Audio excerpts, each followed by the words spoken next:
Alors, Success Stories a été un tremplin pour les petites cantines parce qu'en 2019, Thomas Nommer a fait connaître les petites cantines, le réseau lyonnais en tous les cas. À cette occasion, à l'occasion de Success Stories, son ambition c'était de chercher des financements et des porteurs de projets parce il avait pour projet justement d'installer une petite antenne locale pardon, de ce réseau national.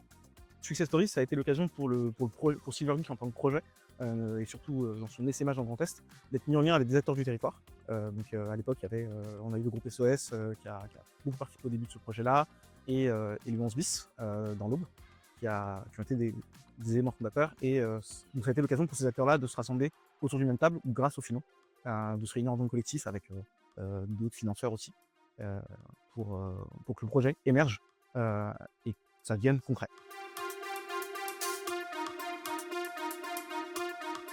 Aujourd'hui, les petites cantines, c'est un restaurant participatif et associatif où les gens se retrouvent pour cuisiner ensemble, manger ensemble. On va fêter nos 3 ans au mois d'octobre cette année. On est une structure employeuse. On a une salariée actuellement et 2 services civiques. On ouvre 4 à 5 créneaux par semaine au grand public et on fait aussi beaucoup de privatisation, de team building ou de repas de service. Aujourd'hui, Silver Geek, c'est un projet qui met en lien des jeunes et des seniors dans l'objectif de rompre la fracture numérique et de rompre l'isolement des seniors. Et tout ça à travers le jeu vidéo. On a 2 phases, deux parties qui composent le projet. Une partie compétition, une partie atelier. Les jeunes vont, pendant les ateliers, entraîner les seniors sur du jeu vidéo. Le jeu phare pour l'instant, c'est le bowling, mais ça se développe. Et en parallèle de ça, on va emmener les seniors qui participent aux ateliers en compétition. Et l'idée, c'est qu'on a tout un circuit où des seniors de toute la France, moi je m'occupe beaucoup de ceux du Grand Est, mais des seniors de toute la France vont s'affronter donc, au niveau départemental, ensuite au niveau régional et à terme sur le plan national. Et aujourd'hui, dans le Grand Est, on est le seul territoire où il y a un poste de référent territorial qui a été soutenu à son développement par la Fondation Motif, dont l'objectif est un peu de faire du lien entre tous les territoires qu'on a nous en région. Et c'est un développement qui a été d'autant plus facilité par le soutien financier des MMS.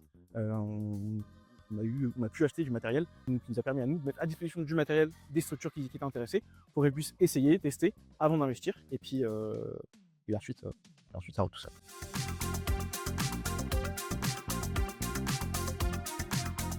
Petite cantine de Metz aujourd'hui, c'est une communauté d'environ 800 personnes. C'est en 2024, 1900 repas servis et en 2025, presque 1200 repas déjà servis. Et on n'est qu'à mi-année, donc évidemment, et on en attend beaucoup, beaucoup plus. Silver Geek, c'était 2 structures qui participaient sur 2 départements différents en 2021. Et aujourd'hui, là, en 2025, on est à quasiment une cinquantaine qui sont répartis sur 8 départements. Et on a déjà des pistes dans 3 autres. Donc j'ai bon espoir qu'on arrive à couvrir tout le Grand Est, si c'est pas d'ici l'année prochaine, d'ici 2 ans.